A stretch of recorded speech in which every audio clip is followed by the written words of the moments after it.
Assuming you've got the budget, $3,500 can buy you a lot of headphones these days. Or it can buy you the Abyss Diana version 2. If you've been watching my previous reviews of the Diana TC or the Abyss 1266 Phi TC, you'll probably start to think at this point that I've got a real issue with Abyss. And I don't actually have an issue with the brand, the company. There's a few things they do with their marketing I'm not a fan of. But unfortunately, this review is going to continue the sense that I've got an issue with them, because I still think the Abyss Diana version 2, even though it's significantly better in my opinion than the Diana TC, I still think it's a flawed headphone, and I want to talk to you about why.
As I said in the opening, the Diana version 2s come in at $3,500 US, making them a very expensive headphone, right up there with other options like the ZMF Caldera, the Mesa Elites, etc. And at first glance, they look and feel like you're getting extraordinary value for money.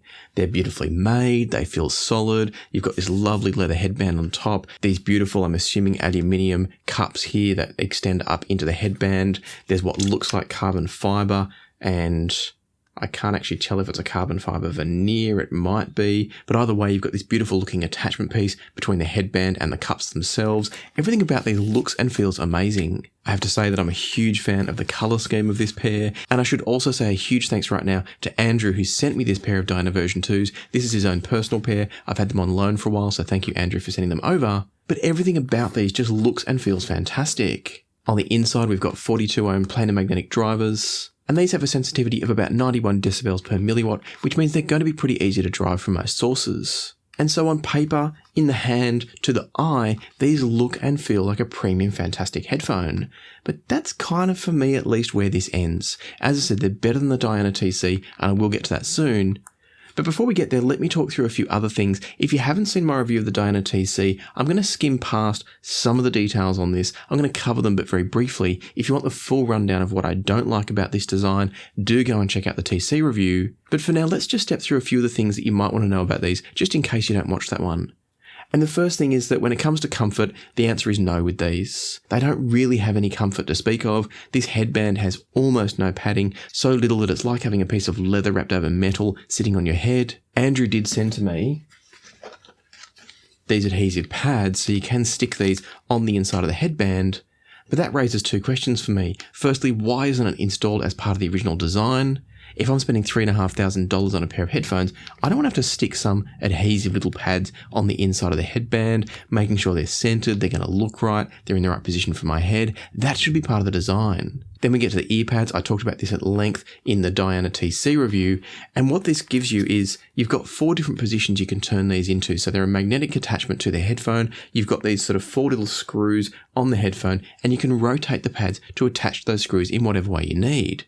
The problem is, with the shape of the pads, there's really only 2 positions that I think are going to work. And that's all because A, you're going to want the thickest part of the pad at the back where there's actually more space between the front of the driver and the actual side of your head. So where the neck kind of tapers away and you need that extra padding there to fill the gap. And then on top of that, once you start breaking the seal, you get all kinds of strange bass spikes due to the resonance of the driver, and I did talk about that at great length in the TC review and the 1266 review, so go check those 2 out if you want more detail on that one. Suffice to say, if you want a consistent sonic experience, you really need to keep the pads in only one of 2 positions. And that is, as I said before, having the thickest part of the pad either at the back behind the ear or underneath the ear where the jawline comes up. The pads themselves are comfortable, they're nice and plush. That part of these is very nice on the head and the ear and even in the hands.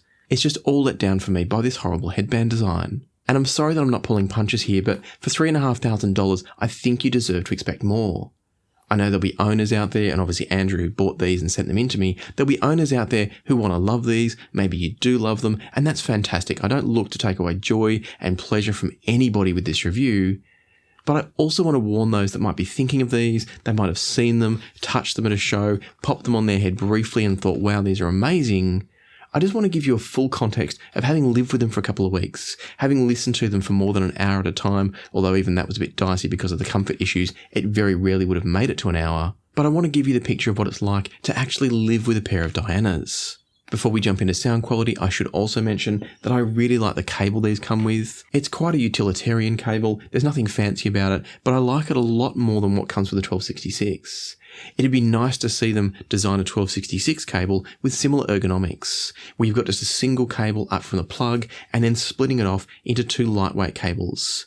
Of course, for the 1266, maybe you want thicker conductors because they're a more difficult to drive headphone, etc. But the concept of this one is much better than the 1266 cable, and it's easier to live with in general. And so let's get now into the sound quality, because this is where it kind of all comes together and all falls apart for the version 2. I'm going to produce a sound demo of this one as well, so if you're interested in having a listen to these for yourselves, I'm not convinced that sound demo is particularly useful, but I'll post that video at the same time as this one, and you can check it out if you want to. I've already said that I like these significantly more than the Diana TC, but they still suffer some of the same problems. Let's talk though first about some of the things they're actually good at. The first thing you might notice when you put on a pair of Diana version 2s is a wonderful sense of articulation and clarity in their sound. They've placed an emphasis in the areas of texture in the music, and that really brings forward that sense of detail, that sense of access to what's going on in a recording. Despite having some emphasis in the treble from these is extremely refined, it's clear, it's sparkly, it's detailed, but never harsh. Obviously, if you get a harsh recording, you're going to hear it through these, but they're not going to punish you. They're not going to make you feel like everything you listen to needs to be turned down, or that you have to plug them into a tube amp to get them to sound good. They're nothing like that. As we then move down into the mid-range, this is where things start to get a bit mixed.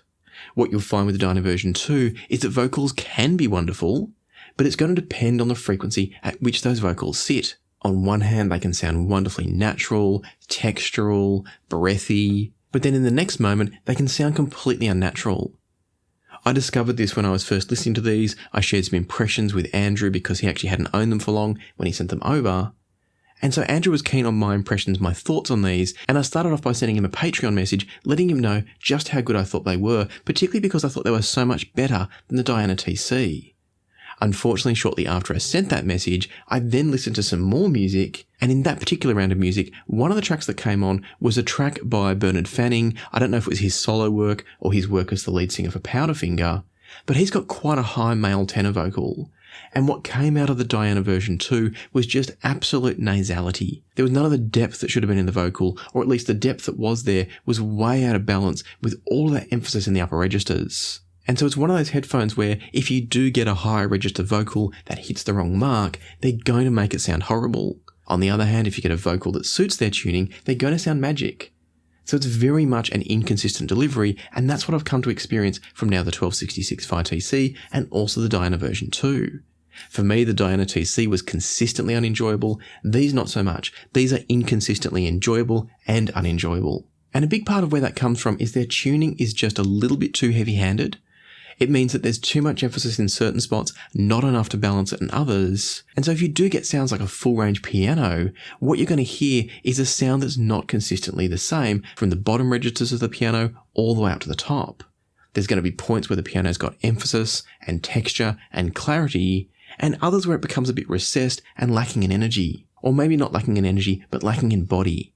Generally speaking, the bass weight from these is also good. They don't quite have the authority of something like the 1266, but unfortunately they've also got the same problem as the 1266, but maybe a little bit worse, and that is that because of the way these work, they're designed to break the seal a little bit in order to give you a sense of bass, but that's going to create a bass peak. And what that means is that if you happen to have bass in your track that is around that peak, it's going to sound powerful and punchy. But if you get bass that is not centered around that peak, then what it's going to sound like is a little bit anemic, a little bit lightweight, and completely overshadowed by the treble emphasis from the Diana version 2. While we're talking about bass, the extension in the bass is quite good until it hits that peak. And then once it hits the peak, it just drops off a cliff entirely. And this is going to be a consistent problem with headphones like these, where you have to create a break in the seal to create a peak in the bass. What's going to happen there is you're going to have the bass extension coming all the way down. It's going to reach the point of resonance of the driver with that broken seal. It's going to peak where that resonance is and then absolutely drop off a cliff after that. And so that can work really well if the music you're listening to doesn't have bass content below the peak. But if you're listening to, say, EDM or other electronic music that actually goes down below, say, 50 hertz, down to 40, 30 or 20 hertz, depending on exactly where the peak is, and that's going to depend on exactly how big the break in seal is, and it's basically the bigger the break, the higher the peak generally. As that happens, what you're going to find is that you get this very sharp drop-off in bass and any lower content just disappears. And so again, we're left with an inconsistent experience. On some tracks, the bass is great. On other tracks, the bass is anemic. And then on other tracks still, the deep bass extension is completely non-existent. And so overall, I do find the version 2 to be generally a more enjoyable sound than the TC. I still think they're inconsistent, but they're a little bit better than the TC was. The biggest issue for me, as you're already aware of, is their tonal inconsistencies. And in many other areas, they're actually really strong. Detail retrieval, staging, imaging is all fantastic. The problem is you have to get past the tonal inaccuracies and that lack of naturality in order to get through and kind of enjoy those technicalities. For those of you just looking for detail, resolution, staging, and tonality is not such an issue for you, or maybe you're happy using EQ, then these could be great. But if you're looking for a headphone that you can buy, pop on your head, plug into anything, listen to anything, and have it sound great, I don't think these are the answer. If you're into classical music, these could be fantastic because of that upper end texture and clarity, but do be aware that they're missing a bit of that mid-bass presence that gives the orchestra a sense of presence and body and drama. And then that carries over to other genres that need a bit more groove and a bit more rhythm, because when you listen to those genres on the Diana version 2, what you get is too much of that upper end emphasis and not enough bass to offset it, and so it can be a bit hard to get your foot tapping, your head bobbing, and really get engaged in the music. It becomes more of a technical experience rather than an emotional experience listening to those sorts of genres. And so there's no point really belaboring this review.